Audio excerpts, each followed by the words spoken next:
large turnout. Whoa. Thank you so much for coming out, and let me thank Claire Sandberg, Jamal Green, and Aaron Steffens for their introductions. I thank them very much.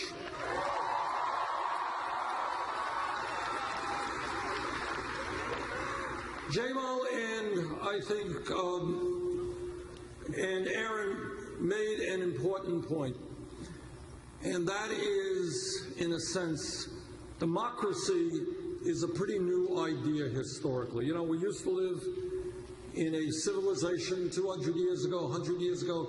Kings and queens decided when there'd be a war, who would pay taxes. People had no rights. But the struggle of democracy for hundreds of years was pretty simple. It was saying that ordinary people, not just the people on top, had the right to determine the future of their nations.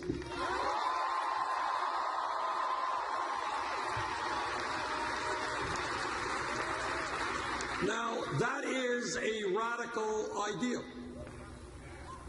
That in America, it shouldn't just be a billionaire or Wall Street that is able to contribute hundreds of millions of dollars to the candidates they like, but ordinary people, young people, working people, senior citizens who are able to say, this is my country, this is where I want it to go.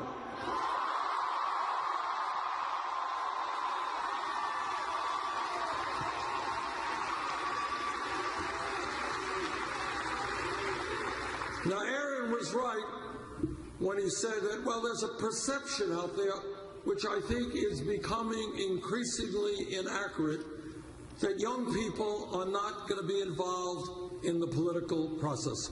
What I have seen from coast to coast is that young people are standing up and they're saying, you know what, I don't want to leave school $50,000 in debt.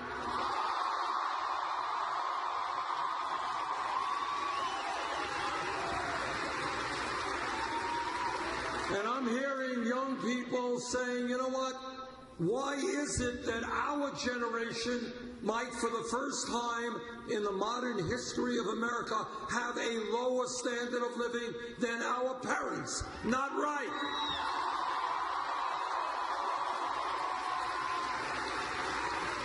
Why is it, say many young people, that after getting a good education, spending a lot of money to do it, we can't find jobs commensurate with our education?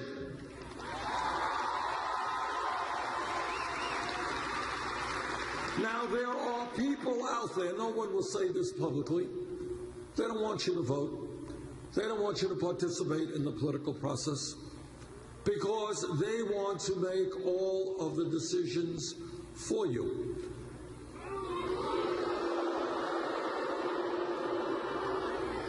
And they love the idea that in the last midterm election in November 2014, 63% of the American people did not vote,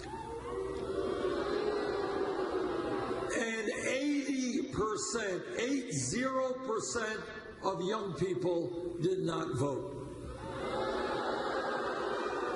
Now, if I'm some billionaire Republican who wants more tax breaks for myself, who wants to shut down factories in Michigan or Vermont and move them abroad,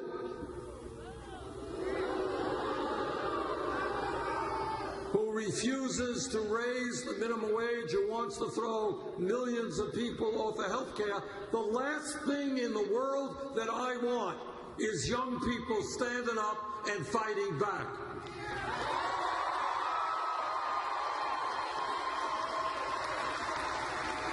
And that is exactly why you have got to stand up and fight back.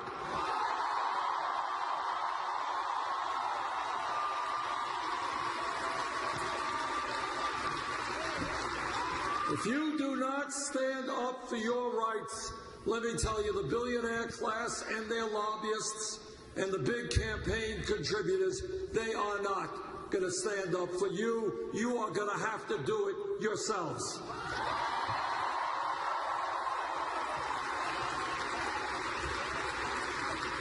Everybody here knows, I am sure, that no real change has ever occurred in the United States from the top on down.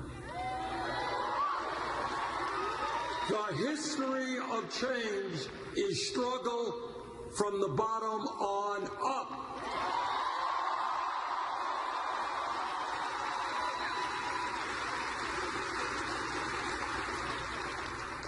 This state has one of the proudest histories of trade unionism in America.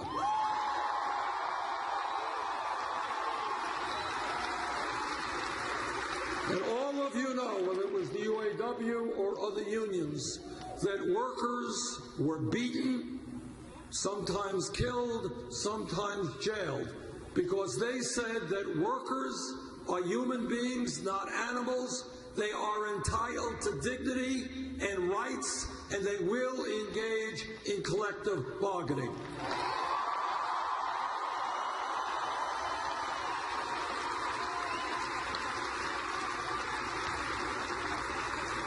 And the history of the civil rights movement over hundreds of years was African Americans and their white allies standing up under horrendous conditions, being beaten, being jailed, being lynched all over this country, in the South and elsewhere, for saying that this country will not be based on racism, bigotry, and segregation.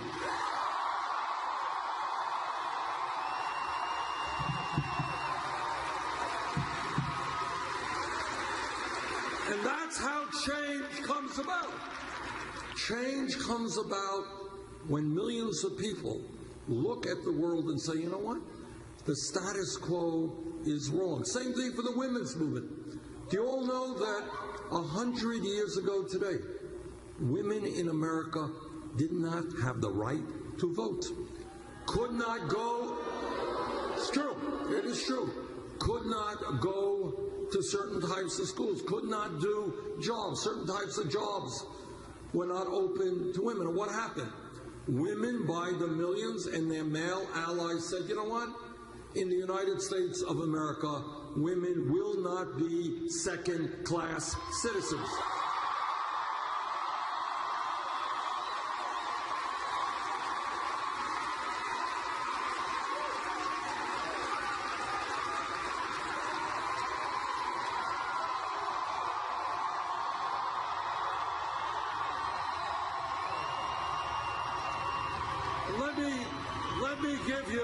Let me give you two more very contemporary examples of how change takes place. If we were in this room, this audience, 10 years ago, not a long time, and somebody jumped up and said, you know, Bernie, I think that by the year 2015, gay marriage will be legal in 50 states in this country.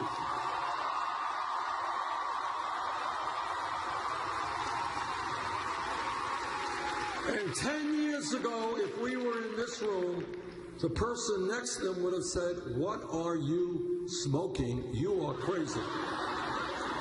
Which, by the way, raises another issue that there is a large grassroots movement.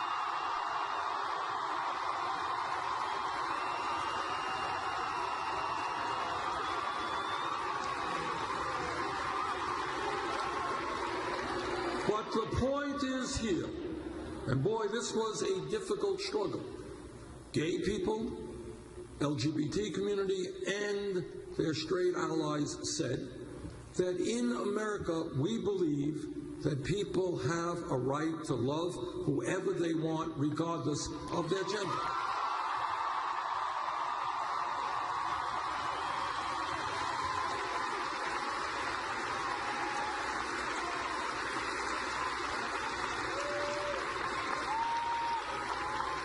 And I'll give you one more example to try to explain, in my view, how change takes place. If we were here 6, 7 years ago, and somebody jumped up and said, you know, Senator, This $7.25 minimum wage, it's a starvation wage. You got to raise it to $15 an hour. Okay, if somebody said that 7, 8 years ago, people would have said, $15 an hour? You're crazy. That's more than double the existing minimum wage. But you know what happened? Very courageous people who work at McDonald's and Burger King and Wendy's, they went out on strike and they demonstrated and they stood up. Incredible courage. I was in Detroit a couple of years ago meeting with a bunch of young people, or not so young, making $7.25 an hour, 20 hours a week at McDonald's. Then they got to get on a bus, go someplace else. Those people stood up and said, we can't make it on $7.25. We need $15. And you know what happened? Seattle, Washington passed $15 an hour.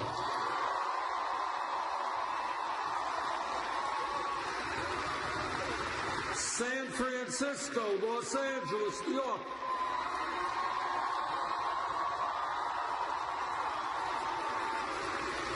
Point being is that when people stand up, even when others think that the idea is a crazy idea. You know, 40 years ago, if somebody was here and said, you know, I think this country is going to elect in 2008 an African American as president, people would have thought that was crazy.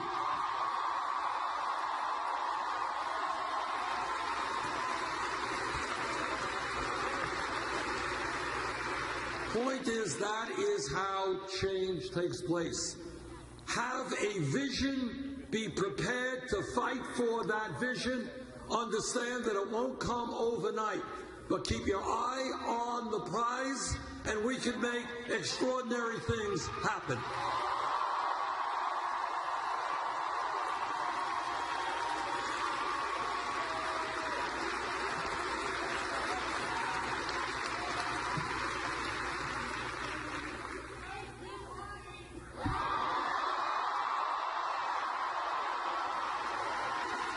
Now, our campaign started at 3% in the polls, 60, 70 points behind Secretary Clinton.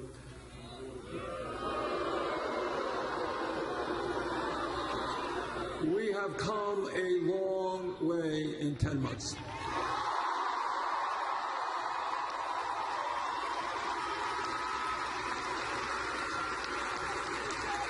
Yesterday, Super Tuesday, we won landslide victories in Minnesota and in Colorado.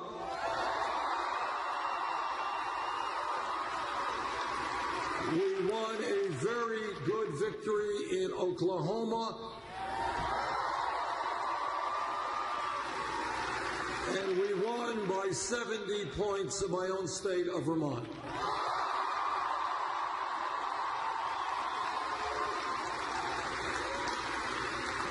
And I believe that if all of you and your friends and your aunts and your uncles and your neighbors and your co-workers, if you come out to vote here in Michigan on primary day, we're going to win here in Michigan.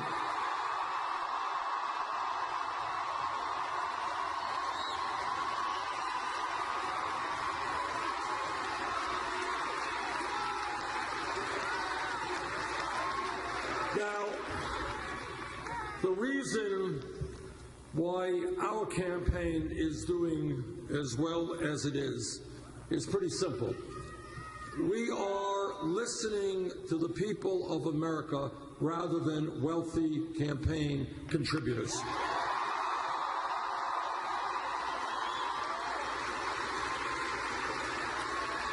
We are listening to workers who are earning $9 or $10 an hour, and they say we can't make it on $9 or $10 an hour. They say, and I agree, that we have got to raise the minimum wage to a living wage, $15 an hour.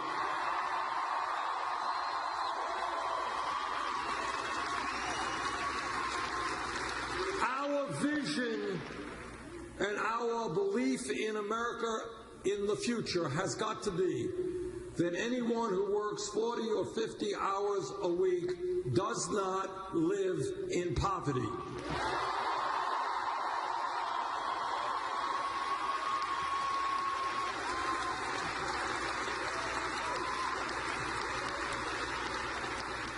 We are listening to senior citizens. Now, senior citizens and their needs get very little attention from media, very little attention in Congress. That's just the simple truth.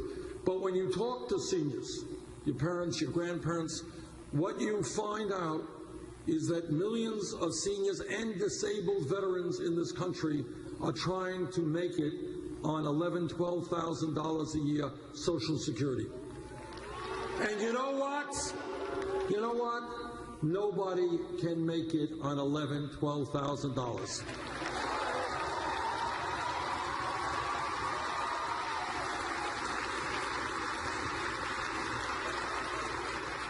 A great nation is judged not by how many millionaires and billionaires it has, but by how it treats the weakest and most vulnerable amongst us.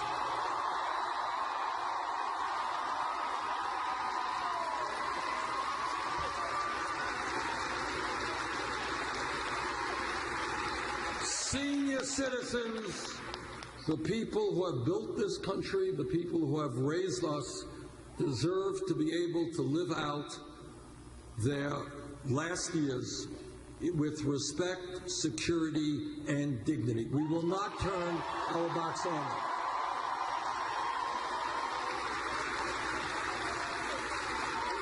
Now, Republicans, most Republicans, if you can believe it, want to cut Social Security. Well, I've got bad news for them. That's right. Not only are we not going to cut Social Security, we're going to expand Social Security benefits.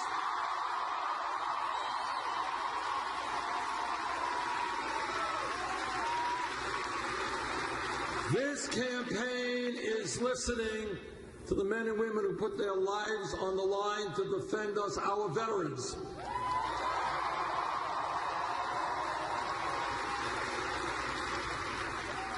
You cannot ask more of a person than to put their lives on the line. Our veterans are entitled to the health care and benefits that they earned.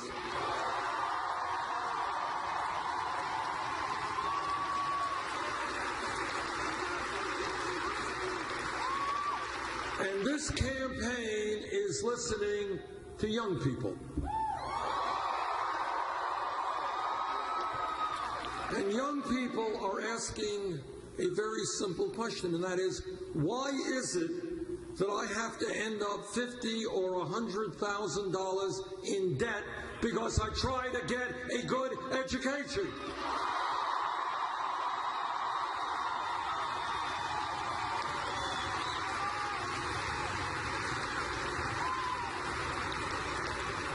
Stop and think for a moment. This is what I mean by thinking outside of the box, thinking outside of the status quo. Everybody here knows that education is inherent to us as human beings. Learning is what we are about. And you also know that we live in a highly competitive global economy where we need the best educated workforce in the world.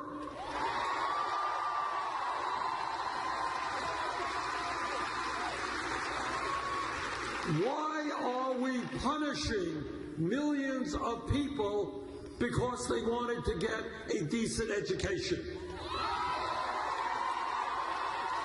Why are people in this country paying off student loans for 10, 20, 30 years? That is crazy.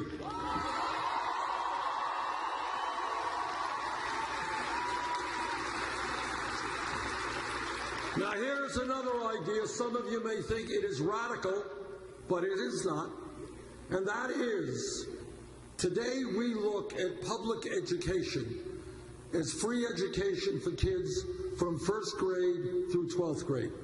And for a long time, that was extraordinary. You made it through the 12th grade 50 years ago. You graduated high school. You know what? You can go out in the workforce and get a decent job. The world has changed.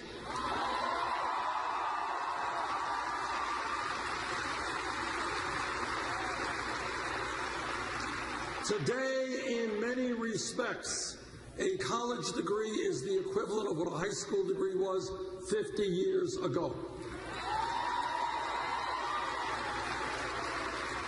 And that is why I believe we need to make public colleges and universities tuition free.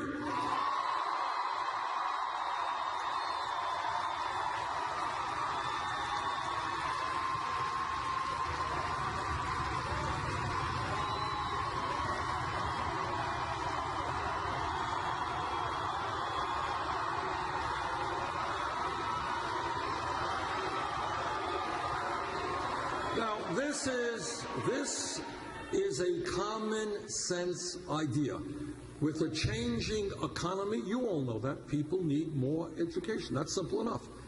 Second of all, it's not a radical idea. Germany, Scandinavia, countries all over the world are doing it today.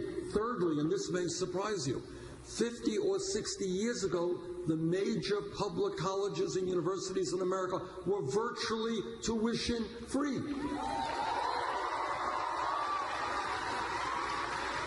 So this is not a radical idea. It's a pretty commonsensical idea. And the other point is, we have millions of people in our country, young and not so young, who are being crushed by oppressive student debt. Anybody here with student debt? Welcome to the club. All right, our legislation, A, makes public colleges and universities tuition-free, B, substantially lowers student debt, and 3, we pay for that. How do we pay for this? Well, all of you know that 10 years ago or so, Wall Street's greed and recklessness and illegal behavior helped destroy our economy. They went to Congress for a bailout.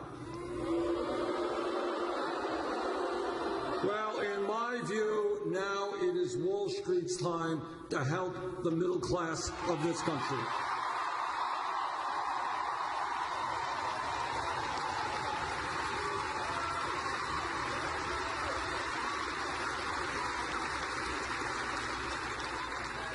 This campaign is listening to the African American community.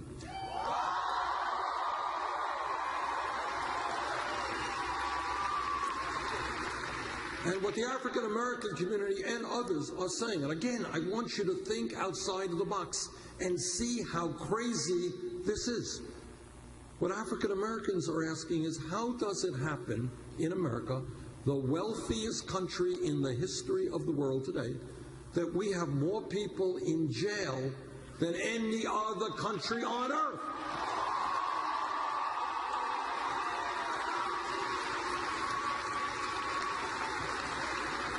How does it happen, unless we change it, that today an African American male baby born in this city stands a 1 in 4 chance of ending up in jail?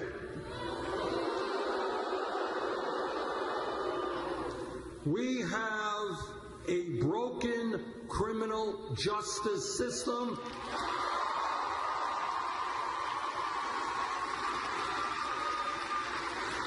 We have institutional racism, and together we're going to change that.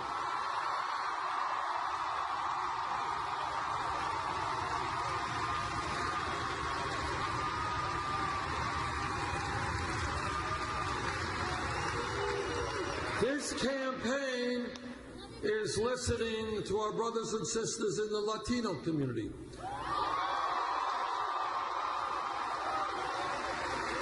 And what they are saying is that many of them are living in the shadows. Think about living in the shadows. Think about living in fear. Think about worrying that your mom or your dad or your sister may be deported tomorrow and your family divided up. And what our Latino brothers and sisters are saying, and I agree, we need comprehensive immigration reform and a path towards citizenship.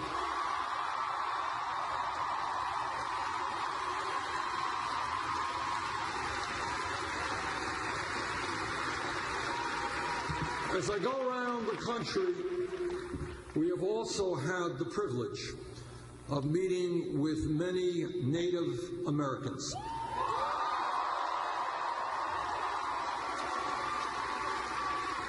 And as all of you know, from day one, in the early days of this country, the Native American community has been treated shamefully. Shamefully.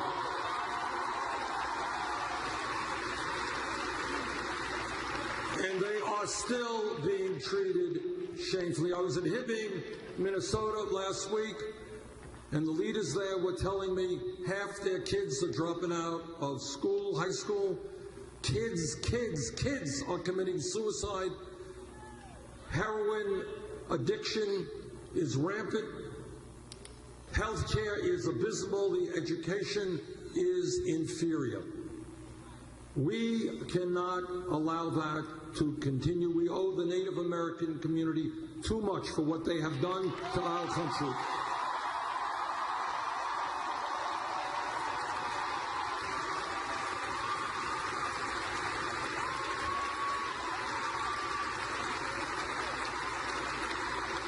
Now, I am the only candidate for president that will tell you a truth which is not necessarily a pleasant truth, but it's important that you know it.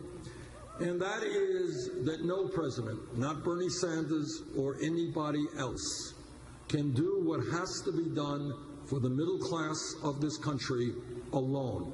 Can't be done alone. And the reason for that, and here is the unpleasant truth, is that Wall Street has unlimited amounts of money, unlimited. Corporate America, whose greed has done so much harm to this country, who would shut down a plant in Michigan tomorrow and move to China if they can make $5 more in profit, their power is enormous. The major donors, the billionaires who make huge campaign contributions, enormous power. The only antidote, the only way we make change together is when millions of people, black and white and Latino, Native Americans, Asian Americans, gay and straight, people born in this country, people coming from elsewhere, when we stand together.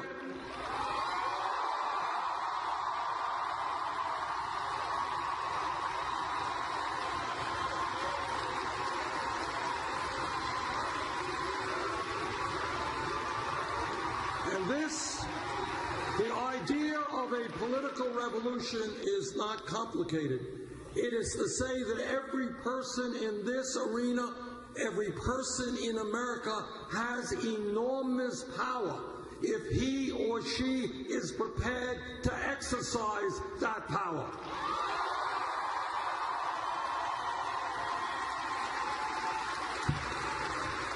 And that means when some of your friends say, hey, what did you do today? And you said, well, I went to a political rally. And they say, boy, are you dumb? Get a life. Tell them that if they are worried and concerned about paying off their student debt, getting a decent job, women's rights, gay rights, worried about the climate and climate change,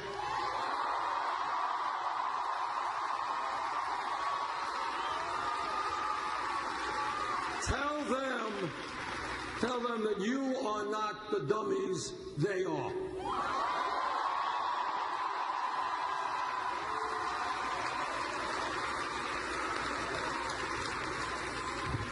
Now, let me say a word about some of the differences that exist between Secretary Clinton and myself. Now, here is a major difference. I don't know if any of you saw the Oscars the other night. Did you see them? Okay.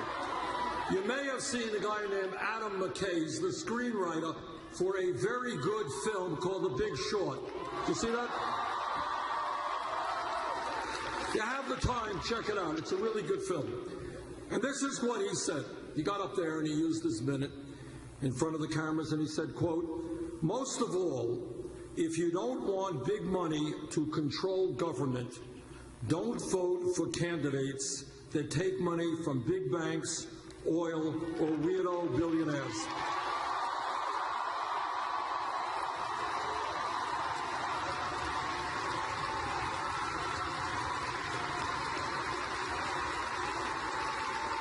He is right. It's not a complicated idea. Now, when we started our campaign, we had to make a very simple decision. And the decision is that if you run for president, sadly, you need to raise hundreds of millions of dollars, if not more than that. And we had to make a decision. What are we going to do what virtually every other campaign did and establish a super PAC and beg Wall Street and corporate America for money? You're right. No is the answer. And we chose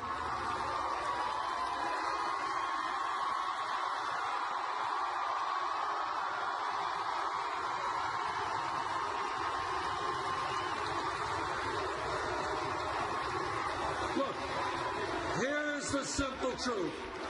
Simple truth is I do not represent Wall Street, corporate America, or billionaires. I don't want their money. We don't want it.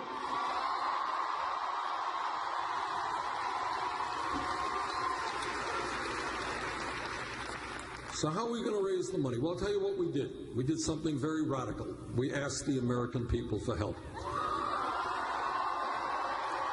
And what happened was really quite unbelievable. Unbelievable.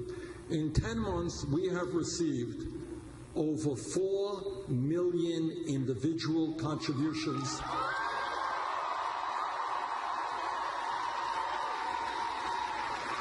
That is more individual contributions than any candidate in the history of our country at this point in a campaign.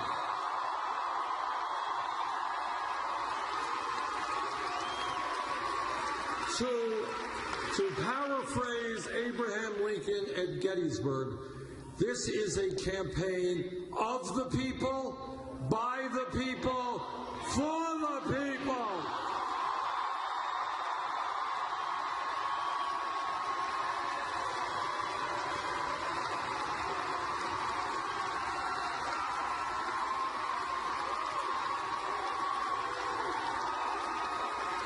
Now, Secretary Clinton has chosen a different approach.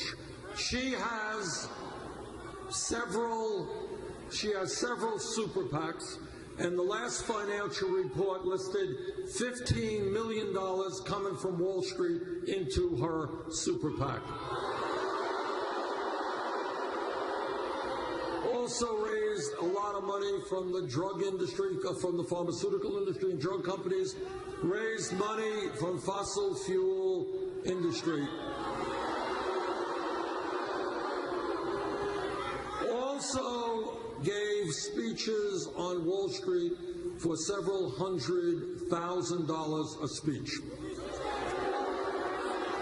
Now, here's my view on that. If somebody is going to pay you $225,000 to give a speech, it's probably a really, really good speech.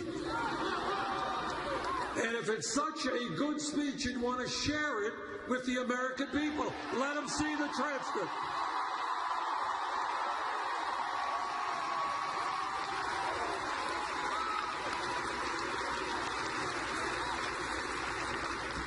Now, there is another issue where the Secretary and I have very profound differences. This is not a sexy issue.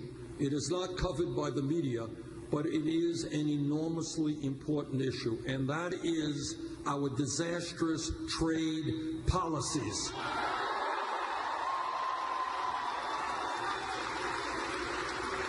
Now, when I was elected to the House from Vermont in 1990, within 2 years, I was walking on picket lines in opposition to NAFTA. Now, the truth is, you don't need a PhD in economics to figure out what these trade agreements are about. They're not complicated at all. What corporate America has always wanted is, why do they want to pay workers in this country 15 bucks, 20, 25 bucks an hour, health care, obey environmental rules. Why would they want to do that when they can shut down in Michigan, shut down in Vermont, go to China, go to Mexico, hire people at pennies an hour, and bring their products back in this country? That is it. Ain't more complicated than that. And what has happened as a result of these disastrous trade agreements is that since 2001, some 60,000 factories in America have been shut down. Millions of workers have lost decent paying jobs. Now here is something that will surprise you because it surprised me. I didn't know this. In 1960, 56 years ago, the wealthiest city in the United States of America, the wealthiest city in America was Detroit, Michigan.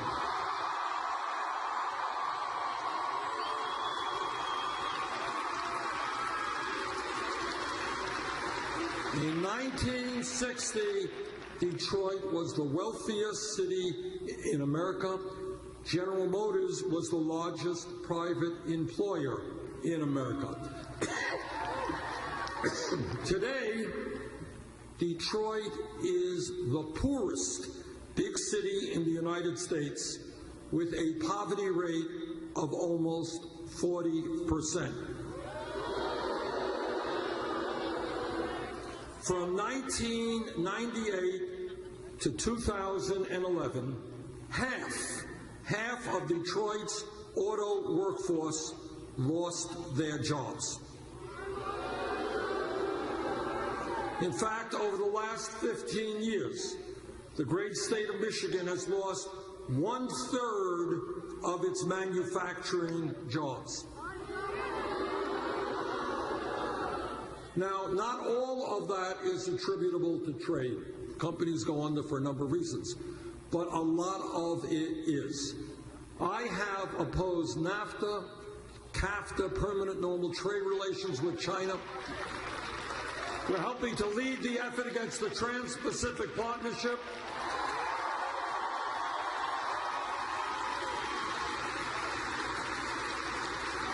Secretary Clinton has supported NAFTA and permanent normal trade relations with China.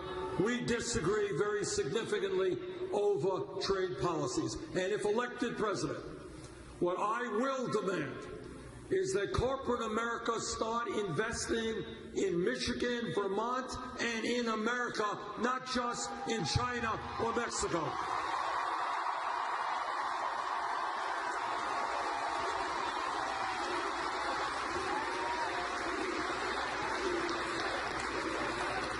All of you know that foreign policy is a very important job of a president.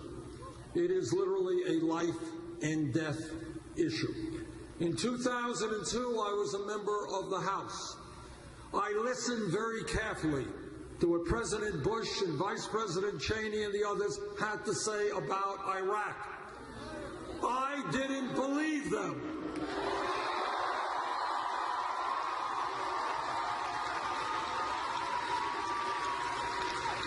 And not only did I vote against that war, I helped lead the opposition to it.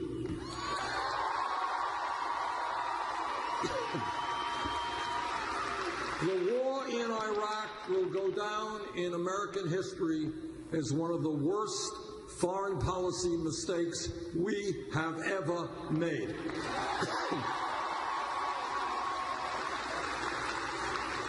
I voted against that war. Secretary Clinton voted for that war.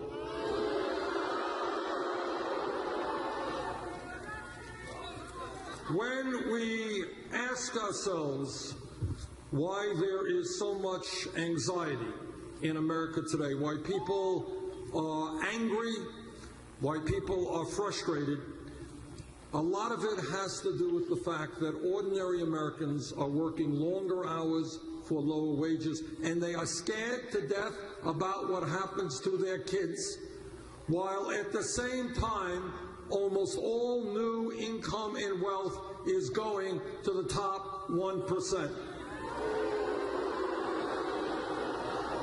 Together, what we are going to do is create an economy that works for the middle class, not just wealthy campaign contributors.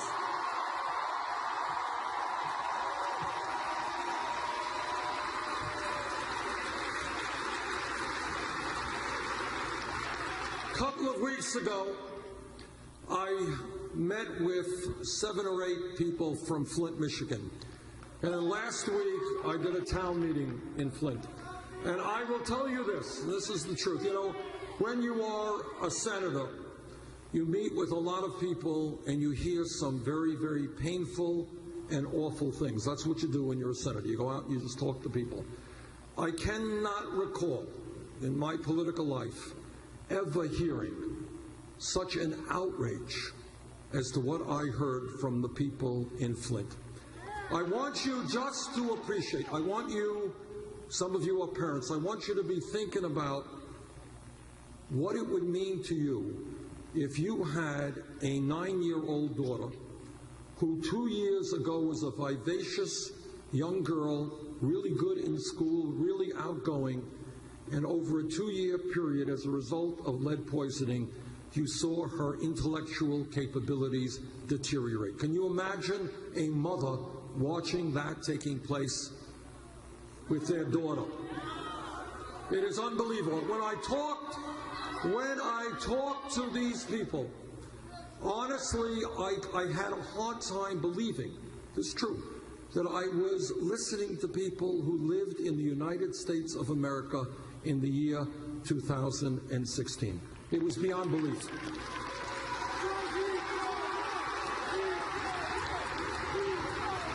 It goes without saying that we have got to move and move boldly to rebuild Flint. I believe, and I say this not in a political way, but it's what I believe, that the dereliction of duty from the governor is so high that he should resign.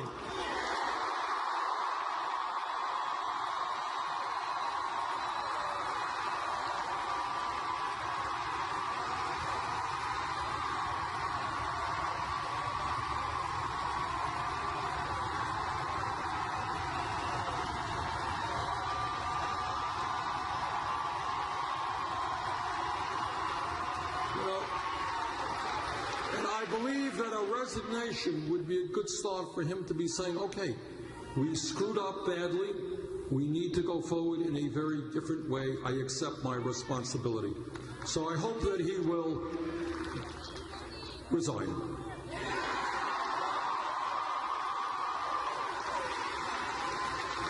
But while Flint, Michigan may be the worst example of a collapsing infrastructure, it is not the only. All over this country, we have cities and towns whose water systems are antiquated, collapsing wastewater plants, streets, roads, bridges, airports, our rail structure.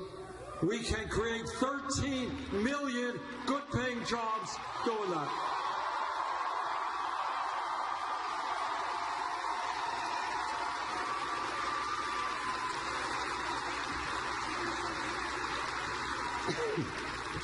Let me say this, that in election time, you're hearing Republicans running all over the country talking about family values. They just love families, you betcha. But I want everybody here to be crystal clear as to what they mean when they talk about family values. What they are talking about is that no woman in this arena, in this state, in this country, should have the right to control her own body. I disagree.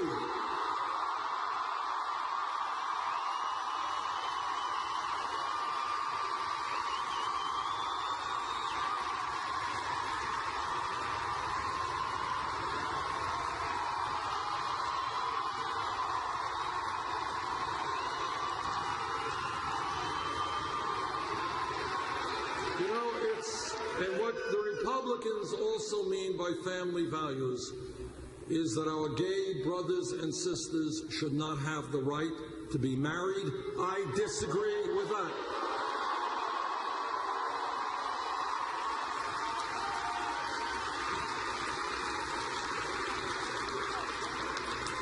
Now, my wife and I have been married 27 years. We have 4 kids, 7 beautiful grandchildren. And they are beautiful grandchildren. We believe in family and we believe in family values, but my values are a little bit different than Republicans. Now, when I talk about family values, what I mean is that the United States must end the international embarrassment of being the only major country on earth that does not guarantee paid family and medical leave.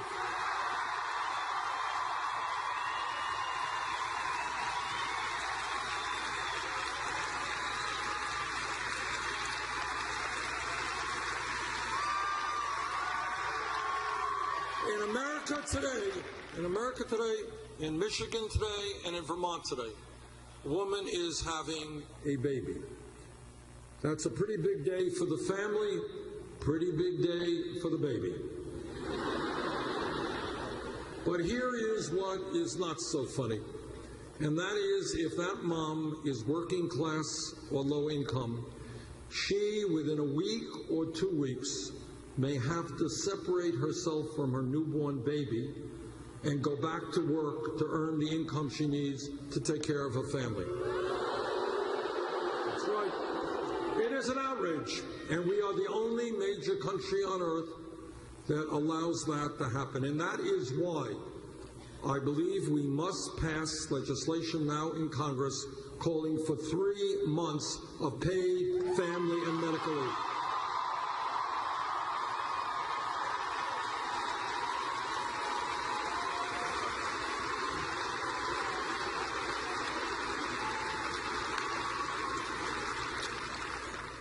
In the Senate, I am a member of the Environmental Committee and the Energy Committee.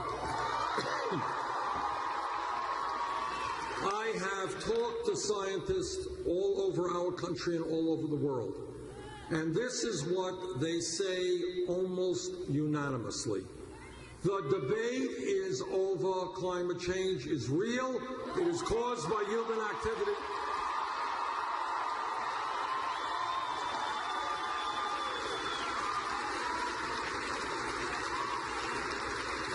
And it is already causing devastating problems in our country and around the world. And this is what the scientists are telling us.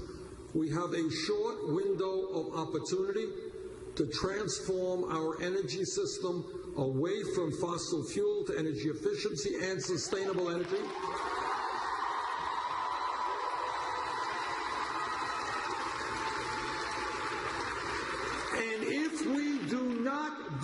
In the very near future, in a very bold way, by the end of this century, our planet, our only planet, will be 5 to 10 degrees Fahrenheit warmer. More drought, more floods, more extreme weather disturbances, more acidification of the ocean, more rising sea levels, more international conflict as people fight over limited natural resources. We have the moral responsibility to make sure that the planet we leave our children and grandchildren is healthy and habitable.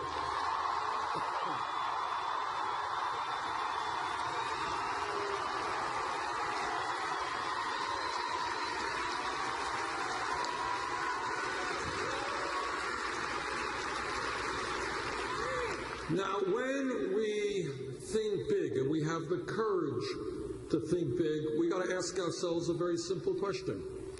And that is, how does it happen that one major country on earth, turns out the wealthiest country, does not guarantee health care to all people as a right?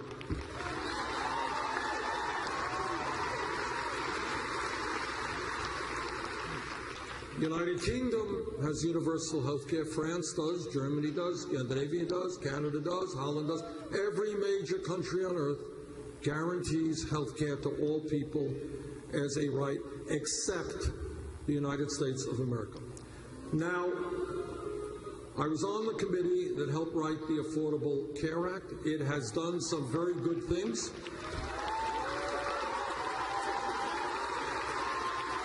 We have done away with the obscenity called pre-existing conditions.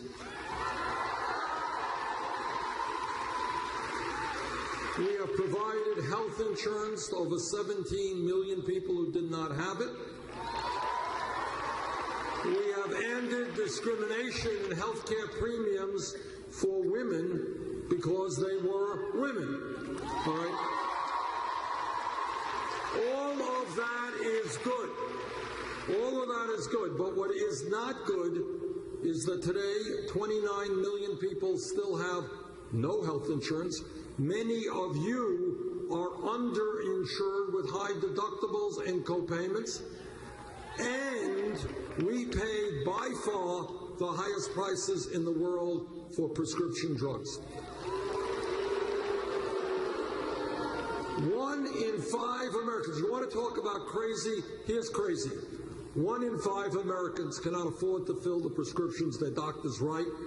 But the 3 major drug companies last year made $45 billion in profits. That's crazy. At a time when we spend far, far more per capita on health care than the people of any other nation, in my view, the time is now to move toward a Medicare for all health care program.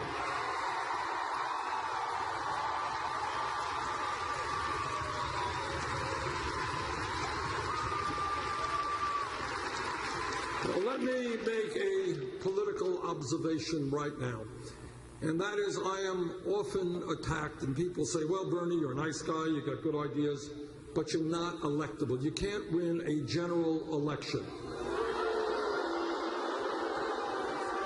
I agree. But it's not just me. Almost all of the major polls that have come out have me beating Donald Trump.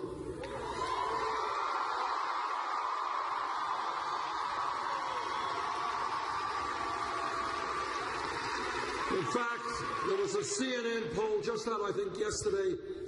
Hillary Clinton was doing well. She was beating him by 8 points. I was beating him by 12 points.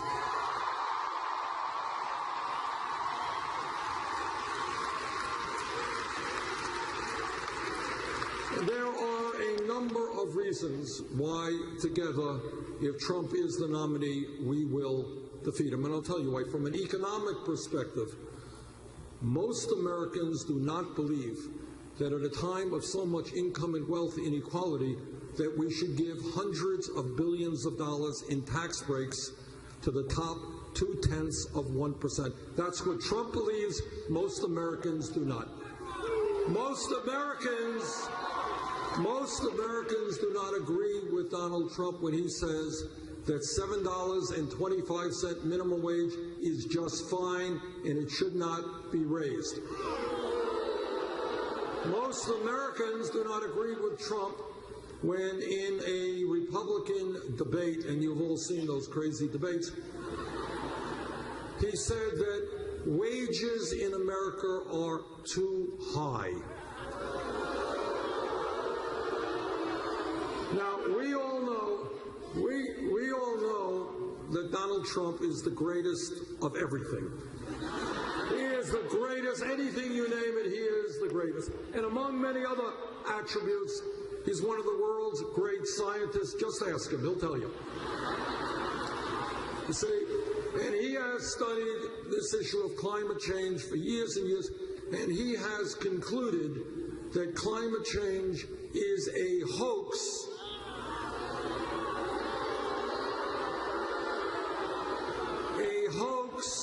Created by the Chinese.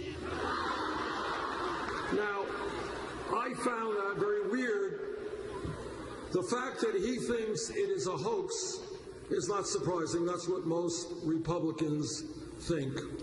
But that he thought it was created by the Chinese shocked me, because I thought he would have thought it was a hoax created by the Mexicans or Muslims.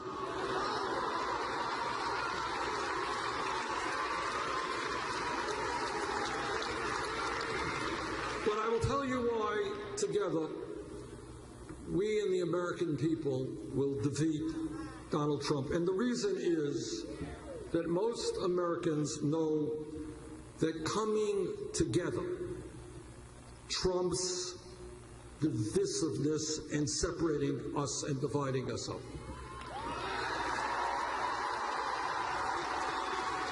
Most Americans know that community and helping each other trumps selfishness.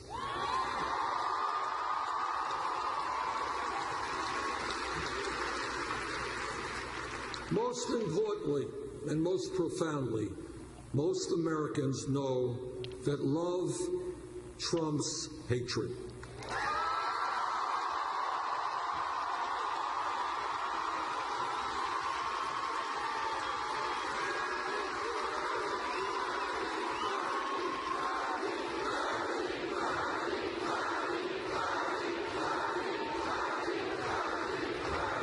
The great state of Michigan can play a profound role in transforming America, in helping us to go forward in the political revolution. But it will not happen unless we win the primary here. So please come out and vote.